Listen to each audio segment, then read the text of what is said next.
என்னங்க சரி வராது வந்துட்டீங்க வயிற்றுக்கு என்ன சாப்பிடுறீங்க என்ன சாப்பிடுறீங்க வயிற்றுக்கு என்ன சாப்பிடும்? பால் சாப்பிடுறீங்களாங்க பழம் சாப்பிடுறீங்களாங்க பழமா? ஊருக்கு சாப்பிடுறீங்களாங்க என்னடா ஒரு விதமா இருக்குது? ஆதிக்கிட்ட சாப்பிடுறீங்களாங்க ஐயோ இல்லையா 2 இட்லி தான் சாப்பிடுறீங்களாங்க இல்ல வெடனா சாப்பிடுறீங்களாங்க இல்ல வெடனா சாப்பிடுறீங்களா நீ கேட்கறதுலயே நான் மிரண்டு போய்க்கிறேன். அம்மா எந்த ஆபீஸ்ல நான் மிரண்டா கொடுக்குறாங்க? அம்மா எனக்கு ஒரு சந்தேகம். கரண்ட் ஆபீஸ்ல ஹெல்ப்பருக்கு ஆம்பளைக்கா இருந்தா கம்ப ஏறுவாங்க, பொம்பளை நீங்க எப்படி ஏறுவீங்க? பாவாடை சிக்காது. ஓ வர ஆம்பளைக்கு தான் வேலை செய்வாங்களா? அப்ப நான் லைன்ல நிக்கிட்டேன்.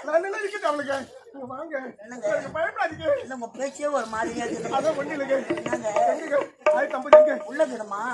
பத்திரமா இன்னைக்கு என்ன கேஜி ஆகுமோ?